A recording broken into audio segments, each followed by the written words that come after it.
Bonjour et bienvenue sur l'insoumission.fr. Aujourd'hui, nous allons parler du sujet des livraisons d'armes. C'est une question qui devient de plus en plus prégnante dans le monde comme en France. Et pour cause, Gaza vit à l'heure des massacres de masse. Il y a encore quelques jours, le 29 février, 100 Palestiniens et d'autres centaines de Palestiniens ont été tués et blessés lors d'une attaque de distribution d'aide alimentaire à Gaza. Ces tueries, elles durent depuis des mois et des mois. Elles sont organisées, méthodiques, recherchées et permises par des armes de guerre, des équipements militaires. Dans ce contexte, que fait la France ? La France a vendu et vend des armes et des équipements militaires à l'État d'Israël dirigé par le gouvernement d'extrême droite de Benjamin Netanyahou. C'est ce qu'a révélé l'insoumission.fr le 17 octobre dernier en analysant le rapport d'exportation aux armements présenté par le gouvernement devant le Parlement chaque année en septembre, rapport qui a permis de donner certains chiffres sur ces exportations d'armement. En 10 ans, la France a vendu pour près de 208 millions d'euros d'armes et d'équipements militaires à l'État d'Israël. Et près de 111 millions d'armes et d'équipements militaires depuis 2017 sous Macron. C'est ce qu'a révélé l'enquête de l'Insoumission. Une enquête difficile à établir encore aujourd'hui de manière approfondie, et pour cause, le rapport d'exportation est un rapport entouré d'opacité. Par exemple, il n'y a pas de contrôle a posteriori, de suivi a posteriori, effectué sur l'exportation des armes et des équipements envoyés, livrés à l'État d'Israël. Le gouvernement parle de composants élémentaires qui représenteraient une donnée marginale au regard du reste des exportations d'armes de la France dans le monde. Mais pour autant, la létalité ne se mesure pas au seul volume d'argent en jeu. Elle se mesure à chaque donnée, à chaque composant de systèmes de guidage, de missiles, d'autres données techniques, technologiques, qui permettent ces tueries de masse. Donc très vite, de nombreuses ONG, de nombreuses associations, Amnesty, l'Observatoire de l'armement, et aussi des politiques, comme les Insoumis, ont porté la question de l'arrêt de ces livraisons d'armes, en portant la demande d'un décret d'embargo sur les armes. Après l'Espagne, après la Belgique, combien on va en attendre encore avant de prendre nous-mêmes, Français, la seule décision qui vaille? Si vous voulez le cessez-le-feu, donc donnez-vous les moyens qu'il n'y ait plus de feu. Embargo sur les armes. Quand allez-vous décréter l'embargo sur les armes? De Gaulle l'a fait, Emmanuel Macron doit le faire. Et celles et ceux qui continuent à livrer des armes, qui continuent à avoir une coopération militaire avec l'État israélien, sont complices de ce qui se passe aujourd'hui à Gaza. Que ce soit à Rafah, devant le siège de l'ONU, ou encore à la Cour internationale de justice à La Haye, les Insoumis ont été les premiers à poser cette question d'arrêt des transferts d'armement. C'était le sens des questions écrites posées par les députés insoumis Aurélien Saint-Toul et Bastien Lachaud le 17 novembre dernier, proposition ensuite martelée par les Insoumis des mois et des mois durant et encore aujourd'hui, car la France continue à vendre des armes. Une décision a tout changé et a été un tournant sur cette question. C'est la décision rendue par la Cour de La Haye le 26 janvier dernier. Israël doit, conformément aux obligations lui incombant au titre de la Convention sur le génocide, prendre toutes les mesures en son pouvoir pour prévenir la Commission à l'encontre des Palestiniens de Gaza de tout acte entrant dans le champ d'application de l'article 2 de la Convention. La Cour internationale de justice, l'organe principal judiciaire de l'ONU, a reconnu le risque de génocide à Gaza. Sur 5 critères, elle a reconnu 4 critères qui vérifiaient le risque des génocides. Elle a aussi ordonné une série de mesures conservatoires pour empêcher ce génocide. Et de fait, tous les États partis de cette convention qui réprime le génocide depuis 1948, dont la France fait partie, tous ces États ont l'obligation de mettre en œuvre toutes les mesures possibles pour empêcher la poursuite d'actes génocidaires. Et parmi ces mesures, il y a bien évidemment l'arrêt des livraisons d'armes. Des États ont déjà commencé à prendre la mesure de cette décision pour empêcher des poursuites judiciaires plus que probables en raison de ces livraisons d'armes. C'est le cas notamment de l'Espagne, qui a arrêté volontairement ces livraisons d'armes, mais c'est aussi le cas d'autres pays, comme les Pays-Bas, qui ont arrêté ces livraisons suite à une décision de justice, de tribunaux. Les Pays-Bas ont arrêté ces livraisons d'armes, notamment de pièces détachées de F-35, suite à une décision de justice d'un tribunal néerlandais. Aujourd'hui, la question continue à se poser pour la France, et c'est pour ça que j'ai le plaisir d'accueillir à l'insoumission.fr Patrice Bouvray, qui est cofondateur et président de l'Observatoire de l'armement. Donc bonjour Patrice. Bonjour. Merci d'être là avec nous. Et j'ai une première question concernant les livraisons d'armes. C'est d'abord les relations de la France et de l'État d'Israël en matière de transfert d'armement, historiquement et encore aujourd'hui. Oui, pour comprendre effectivement cette question-là, il faut s'inscrire dans le temps long. C'est toujours une des difficultés d'ailleurs du sujet. C'est pas une question juste qui se résout en très peu de temps, et ça s'inscrit vraiment entre les moments, ne serait-ce que les commandes sont faites, le matériel est livré, le matériel est utilisé. Il peut se passer des dizaines d'années. Par rapport à Israël, au niveau historique, la France a été son premier fournisseur. Donc tout de suite à la création de l'État d'Israël, elle est devenue le premier fournisseur jusque dans la fin des années 60, où elle a aidé Israël à constituer sa propre industrie d'armement. Quand je dis fournisseur, c'était bien sûr des ventes de matériel direct, des avions, des chars, du matériel utilisable dans les conflits, mais aussi elle a aidé, en transférant des technologies, à constituer, elle, sa propre industrie d'armement, à développer ses propres entreprises de façon à pouvoir être autonome. On sait qu'il y a eu l'embargo prononcé par De Gaulle, oui, qui est souvent, bon, un peu caricatural dans la manière dont on le présente, parce qu'il ne concernait pas que Israël, mais il concernait aussi l'ensemble des pays du Moyen-Orient, face aux conflits qui se développaient, et surtout parce qu'Israël s'était lancé en 67 dans une guerre sans prévenir De Gaulle, et ça l'avait brusqué, et donc il avait rétorqué avec cet embargo, qui a mis d'ailleurs quelques temps pour se mettre en place. Entre la décision en 67 jusqu'en 70, il y a eu encore des échanges, des usines qui étaient en train d'être construites. Plusieurs années en fait. Oui, oui, pour toujours. Et après, il y a eu une période effectivement de creux, mais à partir des années 80, donc la période de creux, elle a duré une dizaine d'années, à partir des années 80, la France a repris une coopération militaire avec Israël.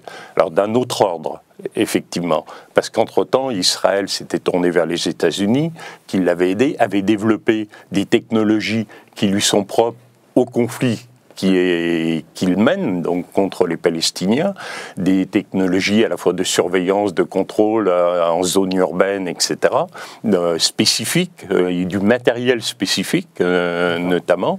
Et donc la coopération qui a repris entre la France et Israël, alors bien sûr là je vais à grands traits, il faudra rentrer dans les... C'est pareil, ça a pris progressivement, c'est développé d'une coopération réelle au sens des deux côtés, c'est-à-dire qu'à la fois la France achetait du matériel, des technologies, du savoir-faire à Israël, et Israël a commencé à reprendre aussi des achats de matériel à la France. D'autant que le monde a changé aussi, la fabrication de l'armement a changé aussi, avec d'une part en incorporant beaucoup d'électronique, domaine sur lequel Israël était extrêmement compétent, et aussi en se globalisant dans la fabrication. C'est-à-dire que maintenant, j'ai envie de dire, comme une machine à laver ou comme une voiture, une arme assemble des éléments qui viennent de plusieurs pays pour des raisons de coût, pour des raisons de fonctionnement du système capitaliste dans lequel on est, tout simplement. Et c'est dans ce cadre-là que la coopération elle a repris.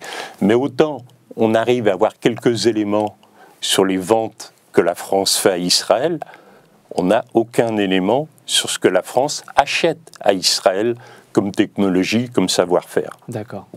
Ça me permet de faire la transition sur une déclaration du ministre Lecornu, qui était interrogé par député insoumis Aurélien Sainte-Toul il y a quelques jours. Pourquoi la France continue-t-elle à livrer des armes à Israël alors que la Cour internationale de justice considère comme plausible la commission d'un génocide envers le peuple palestinien? Qu'on en livre en petit nombre, qu'elle soit défensive ou non, ne changerait rien. Il faut cesser de livrer des armes. C'est ce à quoi nous oblige le traité sur le commerce des armes. D'ailleurs, combien y a-t-il eu de contrôles réellement faits en Israël sur l'utilisation finale de composantes livrées depuis le 7 octobre? Et pourquoi la délégation parlementaire parlementaire au contrôle des exportations n'a-t-elle toujours pas été créée alors que la LPM fixait une date butoir en janvier? En 2022, c'était 15 millions d'euros de transferts en composants vers Israël. Ça représente 0,2% des transferts globaux. Dans les différentes pièces qui ont pu être livrées récemment, ce ne sont que des composants élémentaires, roulements à billes, des vitrages, des systèmes de refroidissement, des potentiomètres, des capteurs de pression. La finalité en général de ces composants, ce sont soit des armements qui ont vocation à être réexportés depuis Israël vers d'autres clients. Et évidemment, depuis le 7 octobre, moi j'ai demandé au service qui représente mon ministère à la Siemge d'être encore plus rigoureux dans la manière d'interroger justement l'utilisation de ces composants. Et donc les quelques licences qui ont pu être données sont des licences qui ont permis de par exemple, faire des composants sur les missiles du dôme de fer, c'est-à-dire uniquement sur un système complètement défensif. Je n'ai pas tous les derniers éléments, mais les derniers avis que mon ministère a rendus sur un certain nombre de demandes étaient des avis défavorables, justement, pour être irréprochable en la matière. Tout ça, évidemment, dans un dialogue très franc avec Tel Aviv, parce qu'aucune raison de cacher quoi que ce soit. Voilà. Donc interroger sur justement le niveau, les données, les matériels exportés par la France à Israël et à l'État d'Israël, et le ministre Lecornu parle de composants élémentaires. Il parle, je cite, de vitrage, de roulement à billes, de systèmes de refroidissement, des potentiomètres. Il reste très vague en fait, en évoquant des composants, mais qui, vous venez de le dire à l'instant, en fait participent aussi de construire les armes qui ensuite organisent les tueries. Donc, comment vous réagissez à ces déclarations de composants élémentaires? Est-ce que c'est un moyen pour le gouvernement, un peu à l'instar de ce qui est fait par le rapport d'exportation aux armements, un moyen pour noyer le poisson et éviter de parler finalement des livraisons d'armes? Tout à fait. C'est une manière d'éviter de se retrouver en responsabilité de ce qui se passe sur le terrain, d'être impliqué, d'être complice sur ce qui se passe sur le terrain. Mais c'est une difficulté qu'on rencontre depuis longtemps, puisque vous parliez du rapport au Parlement. Il a fallu attendre les années 2000 pour que le rapport au Parlement soit publié. Auparavant, on n'avait aucune information. Enfin, quand je dis on, nous, comme les parlementaires, comme la société civile, comme les chercheurs qui voulaient travailler sur cette question de manière indépendante, il n'y avait aucune information disponible. Il y avait un communiqué, parce que bon, nous, l'Observatoire s'est créé en 84, donc on a vécu ces moments-là. On avait un communiqué de 4 pages du ministère de la Défense disant la France a vendu pour X millions de francs à l'époque d'armes, qui se réparties en gros 30% au Moyen-Orient, 30% en Asie, 30% en Afrique, point à la ligne. Il a fallu attendre 2000 et les bagarres menées par la société civile et par les ONG pour qu'il y ait ce rapport au Parlement qui est très incomplet puisqu'il n'est que sur des données financières. Et effectivement, les données financières ne permettent pas de savoir le type de matériel qui est vendu et son rôle dans les armes qui sont développées. Parce que ce n'est pas le montant qui est déterminant, toujours. Absolument. C'est le type de matériel, il y a des composants, justement, donc, qui sont indispensables. Et sur les composants, c'est seulement depuis 2022 qu'on a des chiffres, qu'il y a un rapport au Parlement sur les composants dits double usage, donc militaires et civils, qui ne dépendent pas du ministère de la Défense. Et donc Sébastien Lecornu, quand il a donné des chiffres, des éléments, c'est que ceux liés au matériel militaire, c'est-à-dire au matériel considéré dans la liste de matériel militaire. Les composants double usage, civils et militaires, dépendent du ministère de l'économie, donc d'un autre rapport, et ça, il n'en a pas parlé. Et cela, c'est le flou encore le plus total, parce qu'on a juste des montants, et sur 2 années, donc ça ne permet pas, et on est dans des chiffres totalement supérieurs à ce que vous avez indiqué. Effectivement, sur le matériel militaire, depuis déjà pas mal d'années, la moyenne des ventes de la France à Israël sont autour de 20 millions, ce qui présente comme ridicule, puisqu'on vend par an, l'année dernière, 23 milliards d'armements. Si on ramène en pourcentage, effectivement. Oui. Mais ça, c'est une manière de calculer et une manière d'interpréter les chiffres.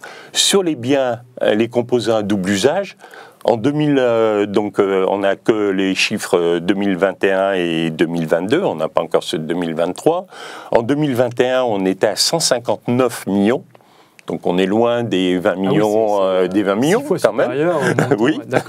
Et en 2022, on était à 35 millions d'euros donc de composants. On ne sait pas la part après de ces composants qui va dans de l'armement ou dans du matériel civil, bien évidemment. Donc on est dans le flou.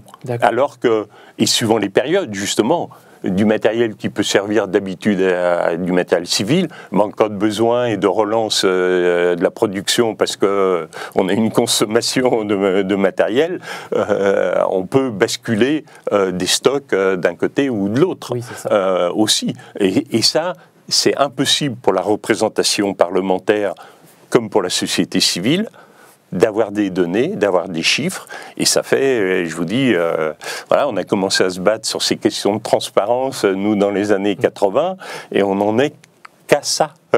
On a mis tout ce temps-là pour obtenir très peu de choses. Et ça, c'est une vraie difficulté, et qui rend, du coup, plus difficile de pouvoir dénoncer les éléments, surtout dans la préparation de la guerre. Parce qu'on réagit maintenant, parce qu'il y a ce conflit, et ce nombre de morts horrible, insoutenable, etc.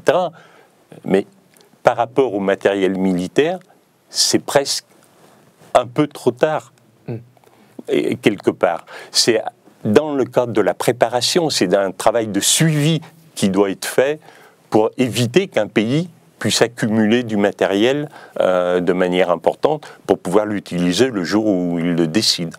Bien sûr. Par exemple, en 2008, lors de l'opération Plomb Durci, la France avait déjà toutes les données en main pour se poser la question de l'arrêt des livraisons d'armes, vu la responsabilité, l'accusation de crimes de guerre, le fait que les crimes de guerre ont été commis et reconnus comme commis par l'État d'Israël en 2008.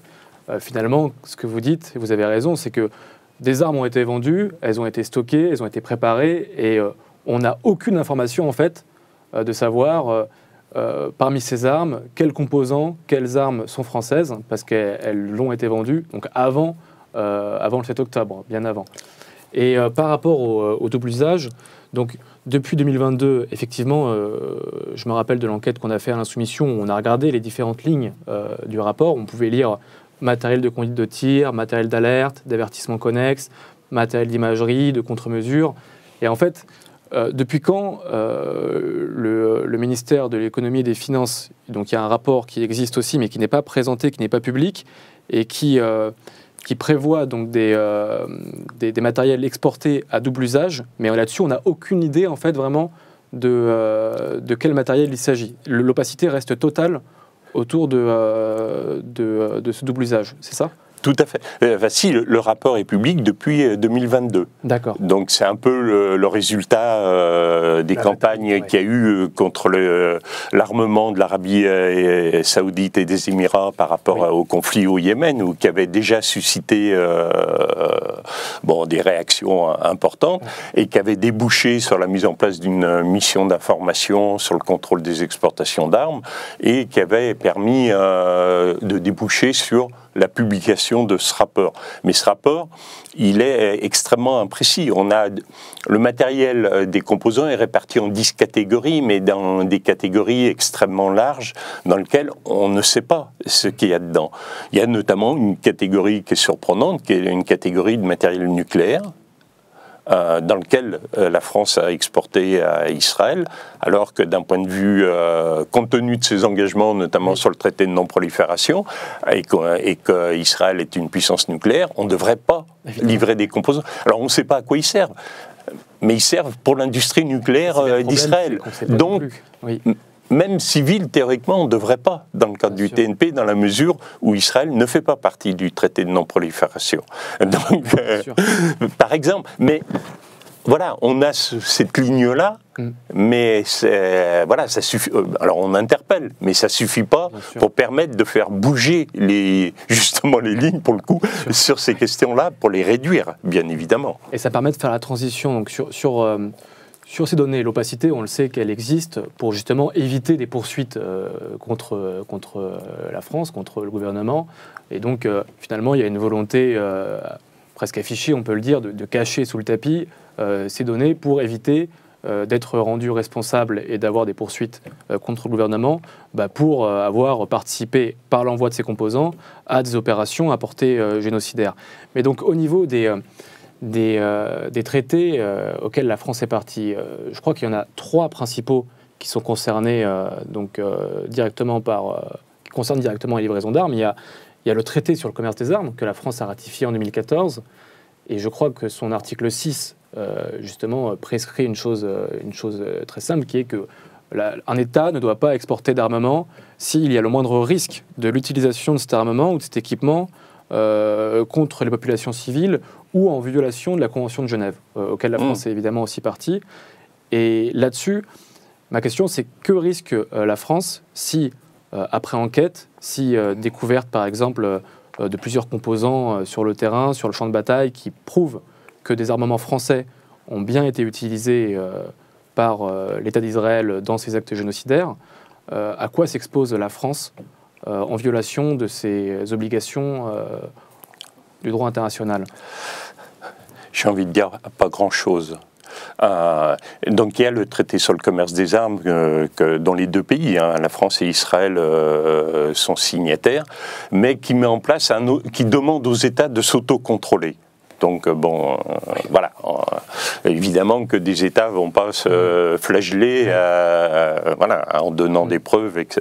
Et donc ça, les conventions de Genève déjà prévoient qu'on ne doit pas aider un pays à enfreindre le droit international ou le droit humanitaire, que les 2 pays aussi ont signé. Les textes, ils existent.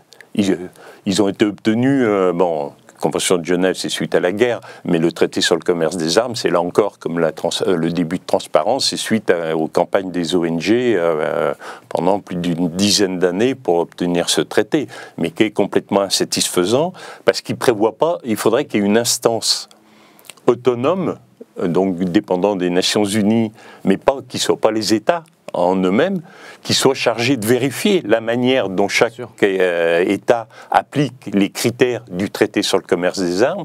Donc ils sont, comme vous l'avez rappelé, de ne pas vendre des armes qui pourraient contribuer à violer les droits humains, qui contribueraient à déstabiliser des régions, à renforcer les conflits. Enfin, il y a un certain nombre de critères qui sont d'ailleurs issus d'une position commune de l'Union européenne aussi. Donc, puisque l'Union européenne a aussi mis en place une position commune qui a ces critères, qui datent, elle, des années 90, sur la mise en place. Là encore, aussi suite à un conflit, on se souvient, donc je ne rentre pas dedans, où on avait déjà armé, notamment la France, l'Irak, et qui avait débouché sur un conflit important, où la France envoyait ses soldats combattre des soldats qui étaient équipés par la France, ce qui posait quand même quelques preuves. Donc c'est pour ça, il y a eu déjà d'autres cas où on a cette expérience-là, on n'en tire pas les leçons, et on continue, on recommence simplement dans d'autres cas. Et d'un point de vue théorique, déjà il faut pouvoir prouver, donc avoir la preuve du matériel, que le matériel qui a été utilisé a été fourni par la France, ce qui n'est pas évident, parce que la France, surtout avec les composants, c'est du matériel assemblé dans des armes, et la France se défausse en disant « mais bon, nous on vend des composants », c'est le pays, Israël en l'occurrence, qui les assemble, donc c'est lui qui sait dans quelle arme il les met et dans quelle arme elles vont être utilisées. Le Cornu, c'est ce qu'il a dit justement dans ses réponses, en disant « ah mais nous les composants, c'est du matériel qu'Israël assemble pour exporter ». On est obligé de le croire sans parole. Enfin, on n'a aucun moyen de vérifier, nous, quand je dis nous, là encore, le fonctionnement démocratique minimum d'une société, on n'a aucun moyen de vérifier. Et même là, par rapport aux déclarations qu'il fait, il faudra attendre le mois de juillet pour avoir le rapport sur juillet donc 2024, le rapport sur les ventes en 2023. Et pour les ventes en 2024, donc les ventes actuelles, puisque le conflit se poursuit, il faudra attendre juillet 2025 pour le savoir, ce qui est trop tard. Bien sûr. D'autres pays ont mis en place, mais là encore, grâce à la société civile et aux ONG, des systèmes qui sont un peu plus contraignants par rapport à l'État. C'est ce qui fait d'ailleurs que le Pays-Bas, notamment parce que vous citiez qu'a mis un arrêt par une décision de justice, il y a eu le Parlement a un rôle beaucoup plus important dans le contrôle des transferts d'armes. Au Royaume-Uni aussi, avec des délais beaucoup plus courts. Avec des informations, les parlementaires sont informés tous les 6 mois. C'est pas la même chose qu'être informé un an après, pour pouvoir exercer son droit de contrôle et demander justement, il y a un conflit qui se déroule, pouvoir intervenir tout de suite pour suspendre effectivement les livraisons. Oui. Et pas simplement dire, comme il a dit, il y a eu quelques licences qu'on a remis un avis défavorable, mais c'est pas suffisant. Sûr, dès le début du conflit, il y aurait dû avoir embargo pris par le gouvernement s'il appliquait les engagements internationaux dans lesquels qu'il a signé. Les conventions de Genève en premier, la position commune de l'Union européenne, le traité sur le commerce des armes. Et c'est un embargo en plus qui a déjà été, vous en parlez en introduction, un embargo qui a déjà été mis en place donc, par Charles de Gaulle en 1967 et qui prouve en fait que c'est une mesure qui est applicable immédiatement si le gouvernement se donnait les moyens de simplement respecter le droit international et les conventions, les traités auxquels il est parti. C'est une mesure qui peut être mise en place de manière immédiate. De manière immédiate, et puis que la France met des fois dans certains conflits. Ça dépend des conflits. Et donc, ça dépend des partenaires avec lesquels on est. Et c'est là où on voit tout le poids, après, des relations qui se sont nouées au fil des années entre l'armée, les industriels, l'État français et l'État Israël, les industriels au niveau de la recherche, etc., qui pèsent dessus pour empêcher que la France prenne une décision d'embargo comme elle aurait pu prendre si c'était un pays d'Afrique qui rentre en conflit ou même qui a été pris vis-à-vis de la Russie de manière très immédiate. Au point même, par exemple, par rapport à la Russie, où il y avait des bateaux, des bateaux Mistral, des gros bâtiments, pas des petits bateaux qui avaient été déjà construits, qui étaient prêts à être livrés. Donc, c'était même pas au niveau des commandes. Et que la France a arrêté, a bloqué. Après, elle les a revendus ailleurs, cherchant, mais avec un conflit, parce qu'après, ça entraîne des conflits commerciaux, mais ça c'est pas un problème. Mais la France est capable de le faire. Pourquoi elle ne l'a pas fait par rapport à Israël ? C'est ça la question qui se pose. Bien sûr. Et ce que vous dites, en fait, c'est qu'il y a un deux poids deux mesures entre l'arrêt immédiat des transferts d'armement envers certains États et ensuite la continuation de ces transferts d'armement comme c'est le cas aujourd'hui envers l'État d'Israël. Et on le trouve dans les salons d'armement, la même chose. La France est un grand organisateur de salons d'armement, elle en a 4 très importants au niveau international, sur les différents secteurs, naval, aéroterrestre, Milipol, le dernier qu'il y a eu en novembre, matériel de police et de maintien de l'ordre. Certains pays ont eu des restrictions qui leur ont été imposées, notamment je pense à la Chine et à la Russie suite à l'envahissement de l'Ukraine. Israël, au dernier salon qui se tenait en novembre, début mi-novembre, est venu étaler son matériel sans problème. Donc le matériel, alors qu'elle était en pleine opération militaire. Alors, le matériel était utilisé dans des actes génocidaires. Oui. Et sans problème. Sans contestation, il y a eu absolument... Je crois qu'il y a eu une seule réaction, c'est celle de collectifs. Il y a eu une tentative d'action, mais comme c'est dans un bâtiment assez isolé, un endroit, etc., et puis ça n'a pas été relayé par les médias de manière importante. Il y a eu un essai de s'opposer, mais c'est extrêmement difficile, parce que, oui... Et c'est le poids, donc, vous le disiez, le poids de ce complexe militaro-industriel, de ces lobbies, de ces entreprises qui font pression sur le gouvernement et empêchent donc cette mesure d'application d'embargo sur les armes. C'est aussi en lien, en fait, ce que vous... Oui, mais ce pas du lobby, aussi, il implique les politiques. Oui. C'est pas un lobby purement industriel qui viendrait imposer sa volonté à l'État. Non, l'État est complètement impliqué. En France, de toute façon, dans l'armement, la règle de base, c'est l'armement est interdit. Le texte de base, c'est ça.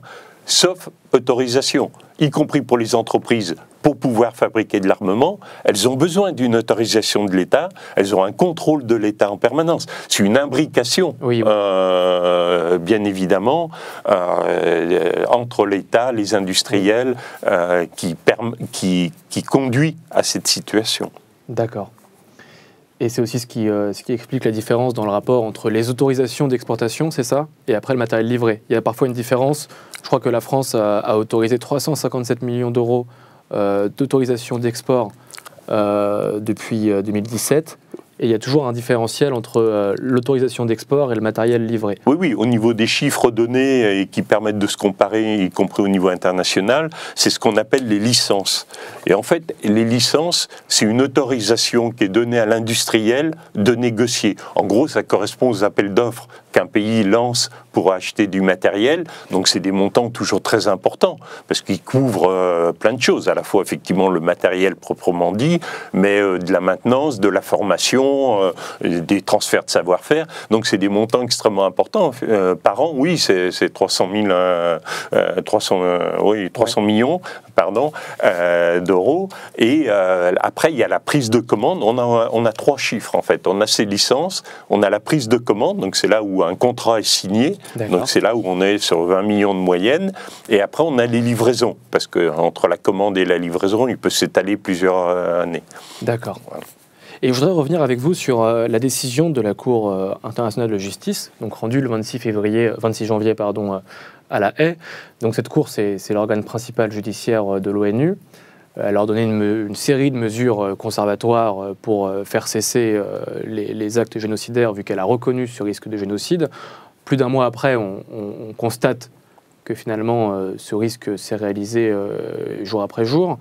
Et on a vu aussi, on en parlait à l'instant, cette décision, elle a eu un impact sur certains États en matière d'arrêt des livraisons d'armes, notamment les Pays-Bas.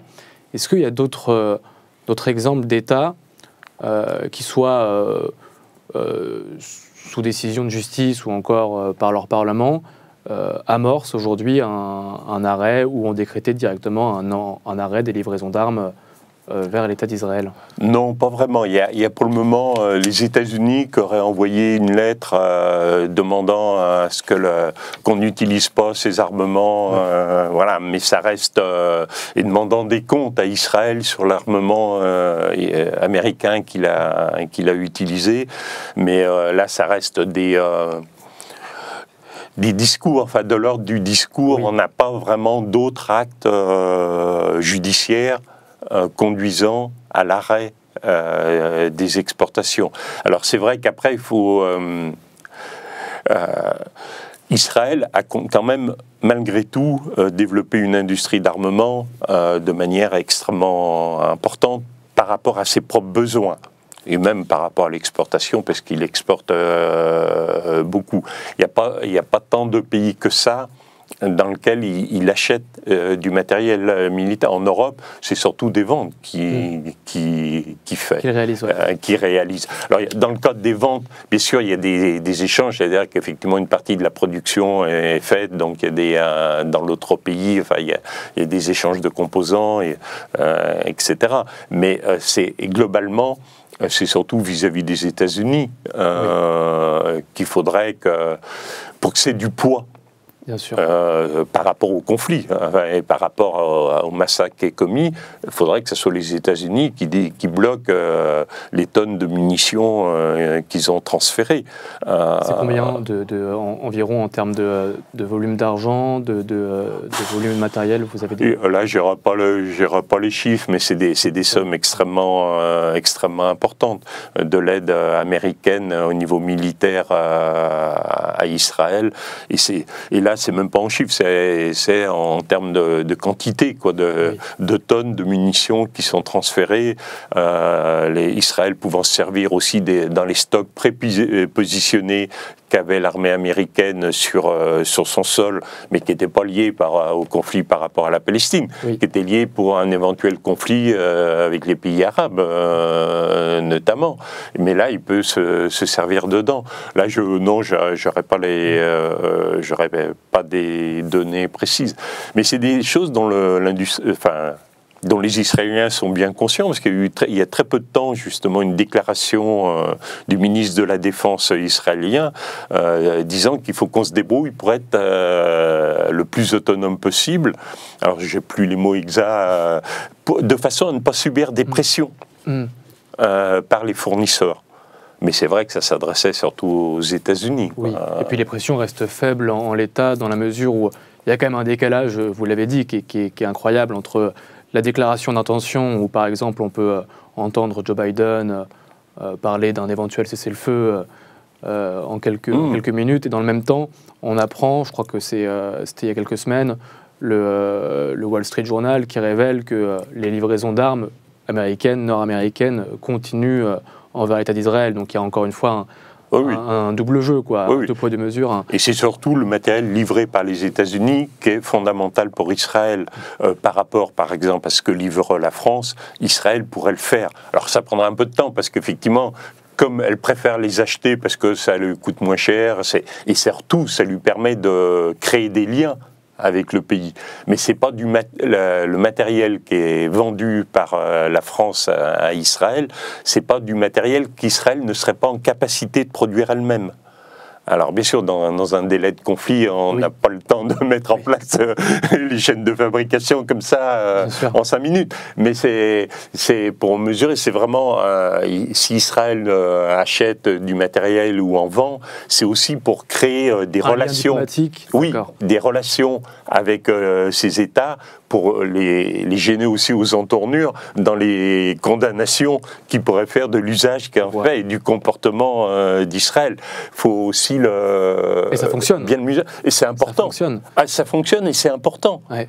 Mais ce n'est pas l'enjeu purement économique. On est sur un enjeu politique. Oui, d'accord. Géopolitique qu'Israël joue très, très, très bien et dans lequel la France joue aussi.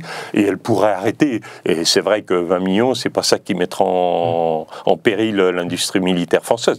Même les 20 milliards de vente d'armes, si la France décidait de ne plus exporter d'armement, ne mettrait pas en péril l'économie. Ça représente 2% du chiffre du commerce extérieur de la France. On nous présente toujours les ventes d'armes comme une nécessité économique. C'est pas une nécessité économique, c'est une nécessité politique. C'est pas la même chose. Et c'est pour ça que le gouvernement veut pas qu'on en débatte dans le pays.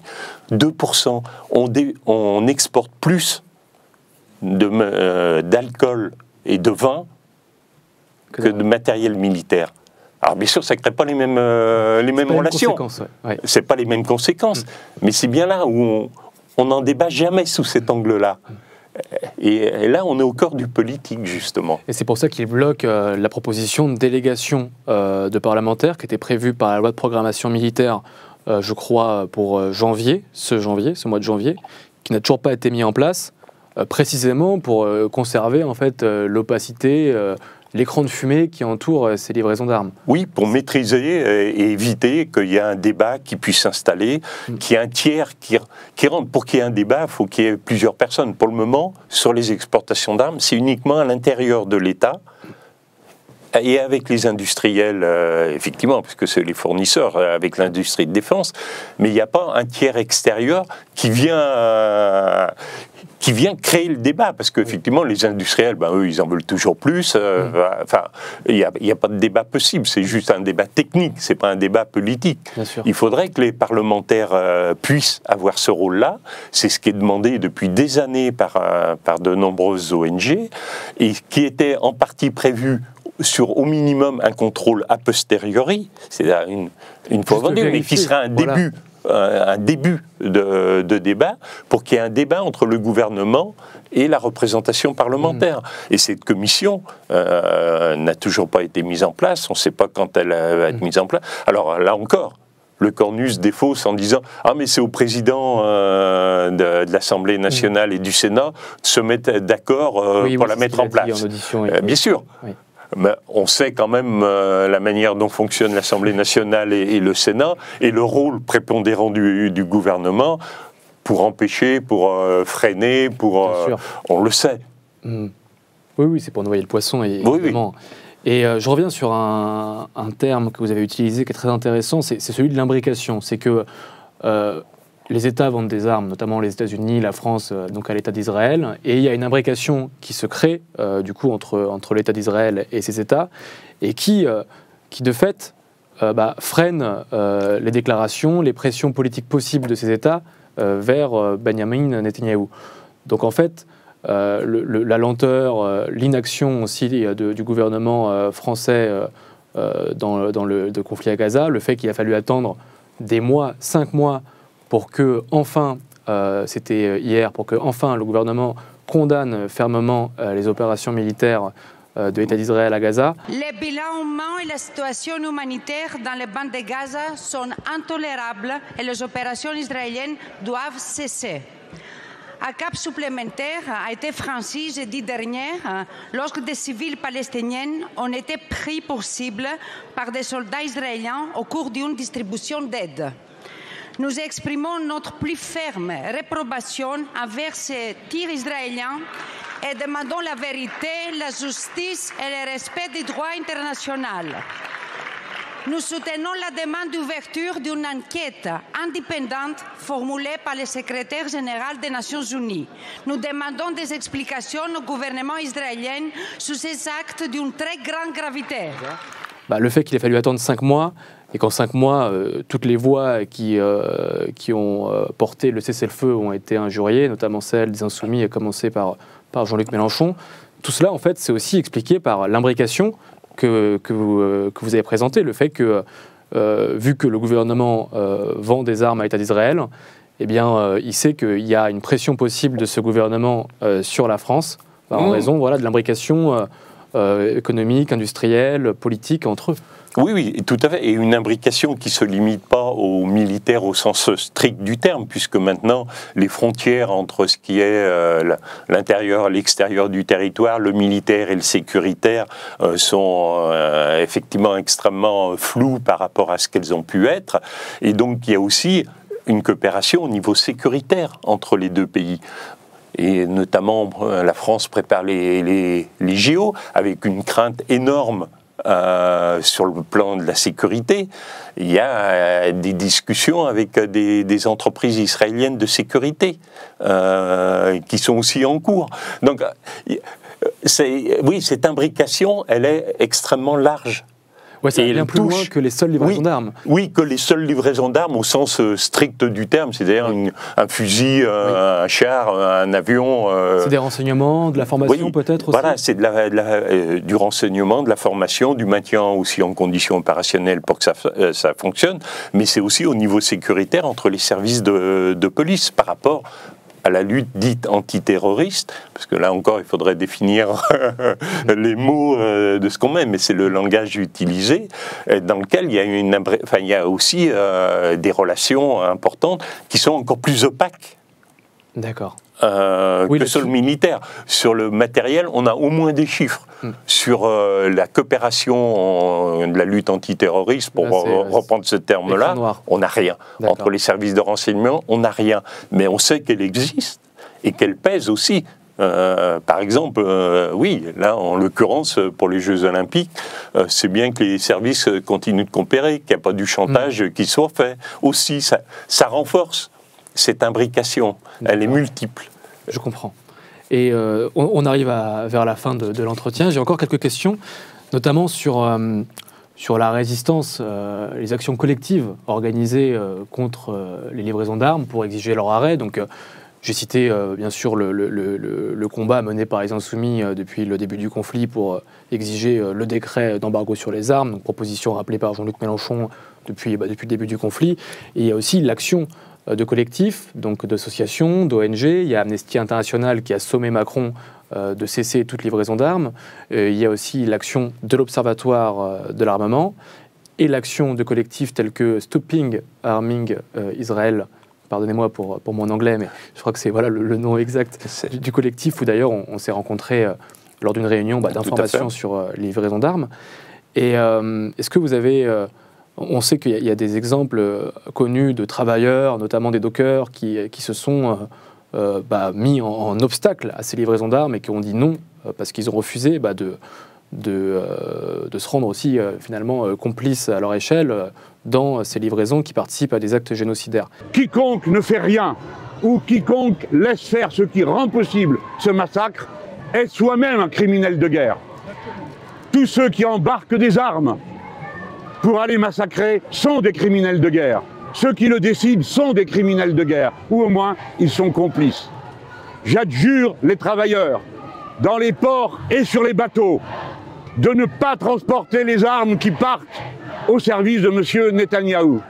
J'adjure les dirigeants politiques de notre pays d'exiger que cesse le massacre et qu'ils s'en donnent les moyens. Voilà contre quoi nous sommes aujourd'hui en train de nous dresser. C'est au-delà de la politique. Nous pouvons faire quelque chose. Ne rien faire, c'est participer au meurtre. Et aujourd'hui, dans le monde, en Europe, en France, quel est le niveau des actions collectives qui sont organisées contre ces livraisons d'armes ? Est-ce qu'il y a des actions régulières qui sont menées ? Je pense notamment à celle du collectif auquel vous participez. Oui, tout à fait. Alors, pour là encore se remettre aussi dans les perspectives historiques, il y a eu la campagne BDS, donc initiée par les associations palestiniennes au départ, qui comportait un volet d'embargo, de demande d'embargo militaire, donc qui a été un peu développé dans certains pays, mais qui n'a pas connu une ampleur importante. La campagne BDS se concentrant plus sur des produits civils où c'est plus facile de mener une campagne qui permet de toucher l'opinion. Mais le volet militaire était présent. Notamment, il y a eu plusieurs moments où il y a eu des choses. Et là, sur le dernier conflit, ou même avant déjà, il y a eu des actions où on a trouvé des composants donc marqué Made in France en 2014, qui ont permis d'intenter un procès contre l'entreprise, puisqu'on a pu remonter jusqu'à l'entreprise qui avait fabriqué ce composant et lui intenter un procès. 2014, on est en 2024, le procès est toujours en cours d'instruction. D'accord. Donc, on ne sait pas si un jour il débouchera. Mais ça fait partie de ces campagnes qui ont été menées progressivement au niveau. Et sur le dernier conflit, les syndicalistes palestiniens ont lancé un appel à tous les syndicalistes au niveau mondial pour qu'ils, justement, et principalement ceux de l'armement, pour qu'ils arrêtent de fabriquer des armes ou du matériel et livrer du matériel à Israël. Et c'est de là qu'est né, donc c'est Stop Arming Israël, c'est de là qu'est né un collectif en France qui mène des actions déjà d'information auprès des entreprises d'armement impliquées, c'est-à-dire en allant distribuer des tracts au personnel. Parce que le personnel, bon, certains peuvent savoir, mais ils ne se posent pas forcément toujours les questions. Donc là, de les interpeller, de rendre visible le rôle que peuvent jouer ces entreprises et donc son personnel et donc ces syndicalistes dans ce qui se passe en Israël, de façon à qu'eux aussi, ils interpellent leur direction, oui. Qui donne éventuellement aussi des informations. Parce que ça, on manque cruellement d'avoir un peu à l'avance, de savoir, il y a une livraison qui se prépare de matériel, donc de pouvoir savoir où il faut aller, justement, pour que des dockers puissent la bloquer si ça part par bateau ou par avion, que ça puisse être bloqué sur des tarmacs. Parce que les composants, c'est pas des gros... Ça prend pas des volumes énormes, donc c'est plus facile à livrer de manière plus discrète, mais qui serait au contraire à rendre visible. Et c'est ce que cherche à faire Stop Arming et le travail d'information. Parce qu'effectivement, on n'est pas au courant de ce qui se passe. Il n'y a pas de débat, les médias en parlent très peu, et donc la société civile, il faut c'est elle de commencer ce travail d'information en espérant, pour que ça soit relayé, comme vous le faites aujourd'hui par les différents médias, progressivement, de façon à ce que déjà on soit informé, et que ça crée aussi une pression. Vous parlez du travail que vous avez fait en tant que parlementaire au niveau de LFI. Il y a d'autres parlementaires aussi qui sont un peu impliqués, mais ils sont tellement minoritaires par rapport à l'ensemble. Et c'est que face à la pression citoyenne, qui eux aussi agiront. Et c'est ce qui s'est passé dans les autres pays. Pays-Bas, Royaume-Uni, notamment Allemagne aussi, surtout au moment du conflit du Yémen, entre autres, mais à d'autres conflits, où la pression citoyenne a entraîné les parlementaires à prendre en charge et à obtenir un pouvoir de contrôle plus important que celui inexistant actuellement en France. Oui. Alors que c'est le rôle des parlementaires de contrôler l'activité du gouvernement. Bien sûr. Mais qu'il ne fait pas. Et c'est par ce travail d'information que notamment lors du conflit au Yémen, des cargos d'armes français avaient été bloqués par des Dockers. Oui, à Marseille et au Havre. D'accord. Donc là, encore une fois, les opérations d'information auxquelles participe votre collectif, ils ont aussi ce rôle-là, comme vous l'expliquez, donc d'informer, déjà de montrer la situation à Gaza et les actes génocidaires qui y sont commis, et ensuite d'identifier par les liens que vous arrivez à tisser avec ces salariés, ces syndicalistes, donc les prochaines éventuelles livraisons pour effectuer une pression politique, également une pression sur l'entreprise en question. Oui, ça c'est le rôle de l'Observatoire des armements, qui est un centre d'expertise depuis 40 ans, puisqu'on fête nos 40 ans cette année, d'alimenter justement la société civile et les parlementaires sur des faits. Parce que, presque tout le monde est contre la guerre, bien sûr, mais elle se prépare, cette guerre, et nous la préparons. Et donc nous sommes complices, nous sommes impliqués. Et c'est dans ce temps-là, avant que la guerre se déclenche, qu'il y a un travail réel à faire de rendre visible, déjà dans un premier temps, pour que justement, notamment les parlementaires puissent intervenir, exercer leur droit de contrôle, demander l'arrêt, demander des comptes déjà au gouvernement sur telle ou telle activité. Aujourd'hui, c'est ce conflit qui occupe la lumière, mais c'est surtout les différents conflits, parce que la France joue un rôle extrêmement important. Aujourd'hui, on parle effectivement beaucoup de l'Ukraine, mais on continue à livrer des composants à la Russie. Et on n'en parle pas. Oui, et voilà, et c'est tout ce travail-là qui est extrêmement important sur la durée pour pouvoir peser, pour limiter effectivement les conséquences horribles qu'on peut connaître aujourd'hui. Et puis c'est la voie la plus courte pour aller vers la seule solution qui s'impose aujourd'hui dans le conflit, c'est le cessez-le-feu. C'est que pour avoir le cessez-le-feu immédiat et permanent, il faut faire taire le feu, faire taire les canons, et si possible, comme vous venez de le dire, éviter même que les canons commencent à cracher, et donc dans les préparatifs de la guerre, prendre les mesures d'anticipation pour éviter ces préparatifs de guerre et donc les tueries qui les suivent. Tout à fait. Et là-dessus, l'Insoumission a aussi fait un article sur une interpellation, pas une interpellation, mais une action menée par des avocats en Allemagne, qui ont porté plainte contre certains hauts responsables politiques du pays, dont le chancelier Olaf Scholz, accusant donc ces responsables politiques d'incitation au génocide, notamment en poursuivant les livraisons d'armes. Est-ce que vous êtes en lien à l'Observatoire de l'armement avec des collectifs, que ce soit d'avocats, de travailleurs, des syndicalistes ou des collectifs de la société civile d'autres pays en Europe ou dans le monde, pour justement répondre à l'appel des syndicalistes palestiniens que vous avez cités, et pour que les travailleurs s'organisent afin de faire taire les armes? Oui, tout à fait. On travaille en réseau au niveau surtout européen, parce que c'est là où on peut un peu plus construire quelque chose pour essayer de peser et surtout aujourd'hui où l'Europe développe aussi une place importante. Donc on essaye de construire nous aussi en face des collectifs pour travailler là-dessus. Il y a des avocats en France qui essayent de voir comment on pourrait aussi déposer quelque chose, parce que bon, les textes sont bien faits pour pouvoir éviter à leur niveau, mais ils essayent de trouver des failles, parce qu'on arrive toujours à en trouver une. On a cette plainte contre l'entreprise Excelia suite à 2014.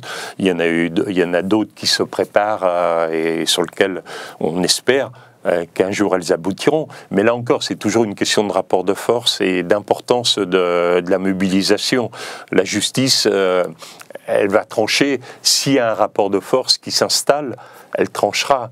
Mais sinon, elle ne prendra pas en charge, elle se défaussera. Et puis le temps judiciaire ne correspond pas au temps de la guerre. C'est-à-dire que chaque jour qui passe, 247 Palestiniens sont tués, et que, vous l'avez cité, la décision attendue pour Excelia, suite à la découverte du matériel Made in France en 2014 sur un armement, l'instruction est en cours, et ça montre bien finalement que on ne peut pas attendre le temps judiciaire pour mettre fin.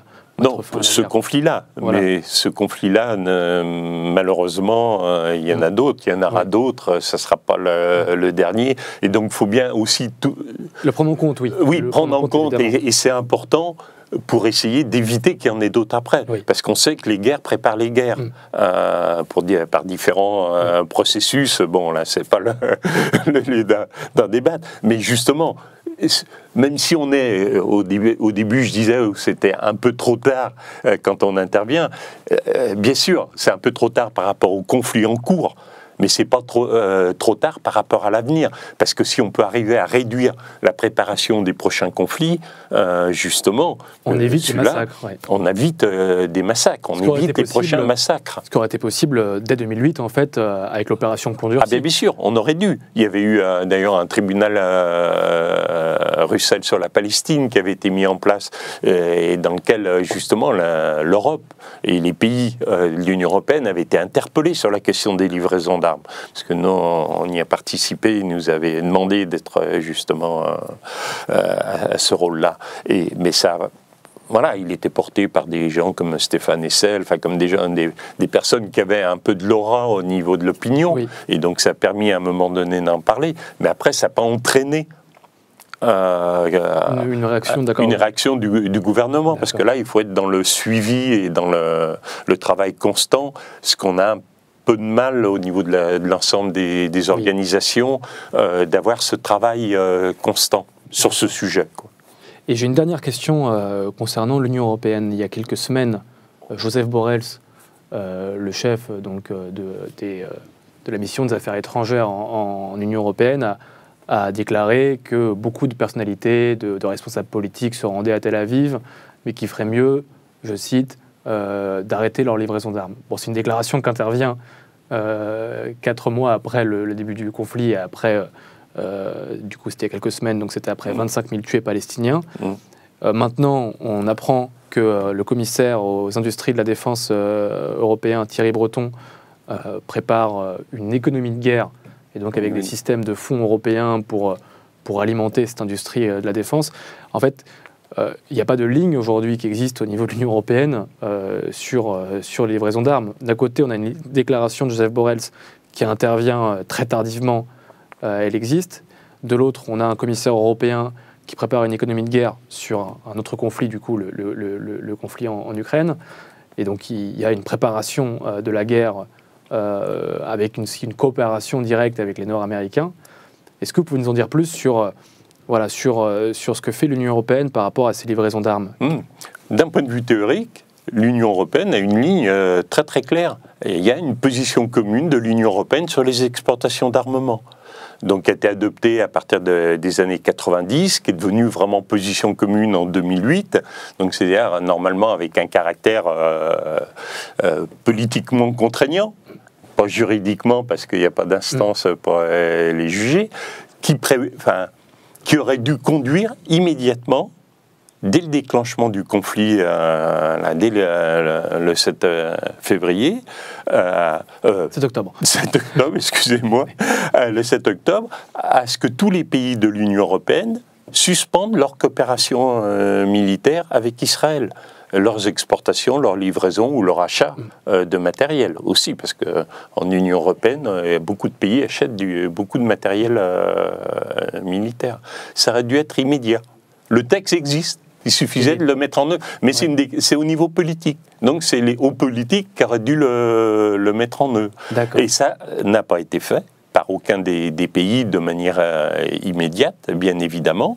L'Union européenne, en tant que telle, elle aurait pu prendre une décision d'embargo, parce qu'il n'y a pas que l'ONU qui prend des décisions d'embargo. L'Union européenne peut en prendre, elle aurait dû, au regard de ce texte qui fait partie de sa doctrine. Donc les textes existent. Mais là, dans ce cas-là, ça n'a pas été mis en place. C'était mis en place sur la Russie, mais pas sur... encore une fois, le deux poids deux mesures, en fait. Pas sur Israël. Et par contre, effectivement, là, dans la cadre, y compris de la préparation des élections européennes, on a toute une montée d'un débat sur... On ne peut pas compter sur les nations, sur les États-Unis. En plus, il va y avoir Trump qui va arriver. La Russie va nous envahir. Donc, il faut que l'Union européenne, dont l'idée majeure c'était la paix, au contraire, il faut qu'elle devienne une puissance militaire.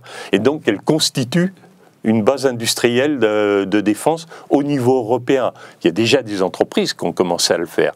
Airbus, notamment, MDBA pour les munitions, qui sont des entreprises européennes, même si le statut n'existe pas vraiment concrètement. Donc les industriels ont commencé le travail. Les dirigeants de l'Union européenne actuelle, enfin un certain nombre, notamment des commissaires européens, veulent alimenter ce fonds pour favoriser cette constitution d'une industrie européenne qui sera largement dépendante des États-Unis, bien évidemment, tel que c'est conçu. C'est pas ce qu'on souhaite, mais et puis surtout, c'est pas ce qu'on souhaite. C'est pas en constituant ce renforcement militaire que l'Europe peut jouer un rôle au niveau international. Au contraire, elle devrait avoir un rôle d'essayer de favoriser la désescalade dans les conflits, et pas du tout l'escalade militaire, parce que il en va de la vie des gens, bien sûr, tout simplement. Bien sûr. Et que c'est pas son rôle. Elle ferait mieux, par exemple, de négocier la paix en proposant une conférence des frontières avec des clauses de garantie de sécurité mutuelle pour les Russes comme pour les Ukrainiens. Il y a quand même plusieurs instruments diplomatiques qui existent. Oui, les idées existent, on sait. Voilà, mais il faut qu'il y ait la volonté politique derrière de le mettre en place, et pas de jouer, parce qu'il y a la peur actuellement qui se répand justement de la Russie, de ces conflits, de jouer sur cette peur-là pour favoriser une industrie d'armement qui permet juste de maintenir l'ordre du monde tel qu'il est à notre profit, mais qui ne permet pas de régler les conflits. Bien sûr, et qui risque d'entraîner le monde, à commencer par l'Europe, dans un conflit dans des conflits, y compris nucléaires. D'accord. En rendant en plus la France et les États participants comme des États belligérants de fait. Au conflit. Je fais référence bien sûr à l'annonce d'Emmanuel Macron d'envoi des troupes en Ukraine. D'accord. On arrive à la fin de l'entretien. Est-ce que vous avez un dernier mot à dire à l'insoumission.fr, ou un sujet, un élément que vous voudriez mettre en avant, qu'on n'a pas évoqué ensemble? Je pense qu'on a fait à peu près le tour.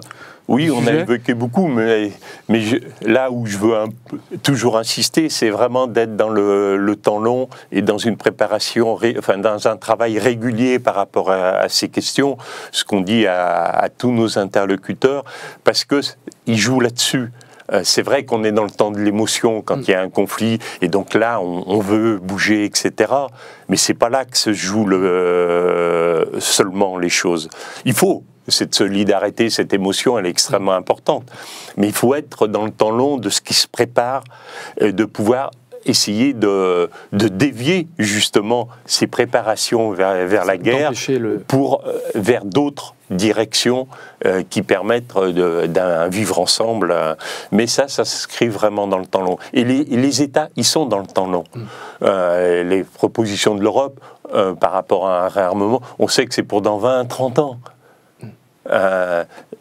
Alors que c'est maintenant que nous, société civile, il faut mettre des barrières, il faut mettre des systèmes de contrôle, parce que si on ne les met pas, dans 20 ans, ce sera trop tard. Bien sûr. D'ailleurs, on l'a vu avec le temps qu'il a fallu, ne serait-ce que pour que le rapport d'exportation présenté devant le Parlement en 2022 précise ne serait-ce que les lignes, les données des composants exportés, et encore, c'est largement insuffisant, vu qu'à côté, il y a encore le rapport qui est très opaque, même celui du ministère de l'économie et des finances. Nous, c'est pour ça qu'à la France Insoumise, on porte la proposition de délégation de parlementaires avec un contrôle plus poussé sur ce rapport. Donc c'est quelque chose qu'on avait déjà porté, je m'en souviens, notamment lors du conflit au Yémen, avec l'exportation d'armements français en Arabie Saoudite, les canons César, les coopérations en termes de renseignement, de formation. Mais c'est clair que c'est un combat, une bataille qu'il faut mener de manière acharnée et de manière constante. Sinon, comme vous dites, les préparatifs se poursuivent, la guerre a lieu et maintenant, il faut empêcher. On repart sur un cycle. Et on repart sur un cycle et on repart à zéro, il faut tout reprendre. Ouais. Alors que, oui. Et le Parlement, entre autres, a un rôle important. Mais sur ces sujets-là, l'exerce peu. On a eu un premier rapport sur le contrôle des exportations d'armes dans les années 2000 et l'autre, le deuxième, il a eu en 2020, 20 ans après. C'est pas sérieux, quelque part. Parce qu'en 20 ans, il s'est passé des choses. Il s'est passé des conflits dans lesquels la France était impliquée, avec toutes ses conséquences, et qui ont fait chacun de nous, chacun des Français et Françaises, des complices de ces meurtres-là. C'est ça qu'il ne faut pas oublier. Enfin, c'est pas seulement la France une entité extérieure. À partir du moment où l'armement c'est pas seulement Dassault, Thales pour prendre les principaux ou Naval Group, c'est nous, chacun de nous. Bien sûr. C'est derrière chaque chiffre, chaque composant, chaque ligne du rapport, on a la complicité de criminels de guerre. On est complice, de fait, des criminels de guerre en participant à ces livraisons d'armes à l'État d'Israël. Écoutez, merci beaucoup Patrice Bouveret pour être venu à l'insoumission.fr. Et j'espère qu'on se reverra très vite. On est disponible sur ces sujets. Très bien, merci.